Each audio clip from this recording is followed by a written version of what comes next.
In a world full of social media, notifications, and distractions designed to steal your attention comes a new way to stay focused.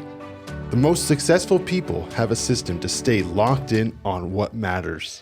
Today, Miles is breaking down how he builds focus, eliminates distractions, and actually gets things done in a world full of noise. To the rhythm of my intuition, anything I want, I speak into existence. That's how I'm. Okay, welcome to episode 15 of Finding Rhythm. Thank you for watching. If you do watch, click like, comment on the video, or subscribe. 3 things, cost you nothing, helps us out a lot. So we want to go on the road to 100 subscribers. That's the first milestone. You know how we got to celebrate milestones along the way. So, okay, let's rip it. Miles, you've run multiple businesses, created content, and managed everything else in your life. How do you personally stay focused? It's an absolute dogfight every time to stay focused. I am extremely, I don't want to say unfocused, but it's a very, very difficult thing for me. I think that's part of the attraction of building businesses and entrepreneurship, because there's so many things that can be done at any time. I always admire my wife, Elisa, the way that she could have a single task in front of her and just be able to hammer that out. Where myself, I'll be like working, I'll have 7 tabs open and I'll be jumping from thing to things pop up, hop to that. It's not that efficient, but it is something that I just naturally do. So I try not to beat myself up about it, kind of accept that I am built this way, but continuously trying to dial it in as much as I can. I think that there is a time and the place to be all over and kind of be more creative. And then there's a time and place to be super, super dialed in to what it is that you're doing. And that's in all aspects of life. Right now, I'm kind of just talking about work part of it, building businesses. But if I look at my day, my week, my month, and all the different aspects of it, what I do is try to segment out moments in my day and really just try and be as centered as possible going into that part of it. So when I am going to the gym to do the workout, try to be focused in on that moment and mindful of that moment and focused in of there's nothing else to do other than this workout just in front of you, and try not to be thinking, oh, what do I got coming up? And, oh, I should do this, I should do that. And listen, it's easier said than done. Same on the work standpoint, even though it is difficult to prioritize what are the most important things and try to structure my day where I'm knocking off those most important tasks earlier in the workday, and then let the afternoon be more creative stuff like this. And be present in the moment with family time, relationships, spending time with people. All of these different pieces are improved by having a meditation and mindfulness practice, because that is the art of paying attention. That's all meditation is just paying attention. And by putting in many, many reps and improving in that category, it will help all the other aspects of my life. So why do you think focus is so hard for people today? The world is flooded with people, places, and things trying to capture your attention. Like we talk about on another episode of how to capture people's attention when we're building businesses or selling our products and services. We want to get people's attention. Everyone is trying to get your attention so they could sell you something, inform you of something, educate you, entertain you. And there's so many things in the market doing that that it's almost impossible to avoid it. We have kind of our phone, and just social media platforms. They have the smartest people in the whole world working on these platforms and these algorithms to keep your attention for as long as possible, or to want you to keep coming back. And they are doing an extremely good job. On one side of it, it's an opportunity for us trying to communicate to people because the attention is on these apps. But us as individuals, you are constantly fighting against that. There's content everywhere, entertainment everywhere. It's so that's the most difficult part. In a 2025 world, there's just an overwhelming amount of people and businesses that are fighting for your attention, and they're doing an extremely good job at it. That is the battle that we are against. What are some of the biggest distractions that you've had to cut out? First, I think the phone. The phone is the biggest distraction. Like I said, they're extremely good at wanting you to come back and get in the feed and consume that content. But the first step is being aware that that is happening and separating yourself out, or finding moments to separate yourself out from that. Like the fight, like when you first wake up in the morning, I challenge everyone to this. Watch what the very first thing is that you do. And I would imagine that most people, it is grab their phone and start checking stuff. You don't even give yourself a moment to kind of wake up and enter into the day, into the world, before you are feeding yourself with external content and information. So it's already shaping how you're thinking, how you're feeling the moment that you wake up. Give yourself 30 minutes before you actually start consuming your emails or Slack messages or Instagram or Facebook or whatever it may be. Watch the urge. It's so unconscious that it's unbelievable. That's because they're doing such a good job. So I would say the phone is the hardest thing. So the question is, what have I done to help being distracted? Number one, be aware of it. Okay. And then try to be thoughtful of the fight against it. So 30 minutes in the morning, and then maybe an hour before you go to bed, try to stay off the phone, separate from the phone. Extremely, extremely difficult, but start with 10 minutes, then 15, then 30, and build yourself out. So how you start your day and how you end your day, trying to eliminate inputs. That's probably the key one. How do you structure your day for focus?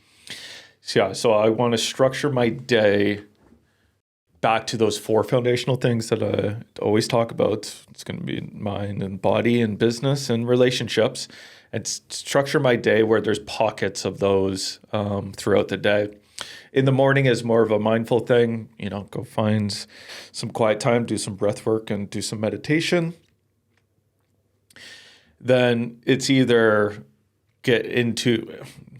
actually the rhythm has changed now with the baby boy, or it's wake up, get Grayson kind of settled in, whatever that needs to be, go change his diaper, just stare at him and smile. Then get him to Elisa where he'll get his first feeding of the morning. While that happens, then go and do some breath work or meditation for that 20 to 30 minutes. So that's checked off the list. And that is a good primer for the rest of the day. Then it's probably some work, but the morning is a little bit chaotic just because kind of getting ready for the day and everything is all mixed together, but that's okay. Do some emails, kind of think about what's going to go, what do I have lined up for the day, any meetings, any top things that I need to get done. And then it's either, depending on what's going on, go to the gym. So we'll just go with this structure. Then I go to the gym, do the workout. That's another section where it's just try to stay focused on that. Then go to the office. And this is where it is slightly chaotic because this is just how my brain works, and I have got a million things going on and a million things to do, but try to prioritize what are the biggest levers for the business that I can influence and focus on those as best I can. Get the important shit done first. Something recently that I have been incorporating, it's kind of late afternoon, is if I could just take a pause and do like a quick 5-minute breath work type thing. One, this is for kind of regulating my nervous system a little bit, because learning about stress and the nervous system and what that's kind of been, what it does to me, to then kind of bring the heart rate down and the stress level down a little bit, to then end the workday, then go home, and then this is try to be family time and be present in that moment, kind of take over, go full dad mode, give Elisa a break from watching the baby the whole day. And then it's just a little mixture of family time and maybe some work stuff. And then watch an episode or two of something, which right now is rewatching Succession, and go to bed. Throughout the day, how do you handle all the distractions when they inevitably come up? Yeah, I think acceptance that they are going to come up, acceptance and awareness. Acceptance that it is going to happen, and then as well awareness. I don't have to be working. Okay, let me check. What am I checking? Put it down. Pick it up, check it. Like I'm refreshing the feed for what? For a post that I just did. It's not that. It's we're trained like to do it. So I'd say awareness and acceptance. Distractions are going to come up, and as well be aware of what you are paying attention to. I say all this focus is not a strength of mine. If I can get into a workflow and get a good 60 minutes in a row, that's money. But it has to be something that I really enjoy doing, and it is exciting to me. Which, a lot of work stuff it's just work. It's not all wow, I'm having a blast. Well, we're having a blast here on Finding Rhythm today. This is a blast. This is always a blast. So let's move on. So what's one mindset shift that helped you focus better throughout the day? I think just thinking of the day, the rhythm of the day, and having all these aspects to it, all these pieces that are important to me, that was probably the very first key to being able to pay attention and focus, is separating out into these different areas within my life. That's probably number one and the biggest mover for focus. And then number two is trying to get the biggest tasks, or the biggest mountain of work that I know that I need to get done, and do that first. Don't push that off. Focus on that side of it. And I would say number three for that big chunk of work is if I can listen to some type of music, and it changes over time, where I went through a period where I was listening to Hans Zimmer, like Interstellar, some type of music like that. There's some good focus musics on YouTube, or I'm listening to a DJ set and just partying it up and working away. So I would say those would be helpful. What's the difference between fake work and real work? Oh, fake work is so easy and so attractive. It's so easy to feel busy and to make yourself feel like you're getting stuff done. You know what? The real work is probably the work that you're avoiding. The fake work is fluff. And if you just do fake work, you don't go anywhere. You don't do anything. So focus on the real work. That's part of the figure out like what's the most important stuff or the biggest tasks or the things that are going to move you forward, and put those at the top of the list, and just do those. Don't do the other things till you do those things. All of this though, and please, I'm not sitting here like, oh, I got it figured out. I do this. I'm always doing the most important work. I don't do any fake work. There's plenty of times where I could be doing the harder work versus this easy shit. But awareness. There's lots of things, like you said, you were doing throughout the day. How does multitasking kill productivity? Yeah, it does. It's because it probably just makes everything longer. But I like really need to be multitasking, because it's absolute torture, like just doing one set of things. If I can just I am very good at context switching though, where I could be, building out campaigns and then be able to respond to emails, and then Lynette comes and says, oh, let's build out this proposal for this person, do that. Oh, someone's coming in and we're going to do a meeting. I'm okay to easily context switch from situation to situation. I don't need to be like prep for a meeting, or prep to build out this proposal, or prep to sit this. But it's not the most productive. It really isn't. But I'm not optimizing for full productivity. That isn't my goal. There is lots of people out there that is their goal, is like, how can I be as productive as possible every single day? I'm trying to enjoy my life. So I'm okay to multitask a little bit. No. Yeah, I'll leave it at that. All right. If someone wants to improve their focus starting right now, what is the very first step they should take? Segment out your day and think about what are the things that you want to get done, and just bucket them out into different areas.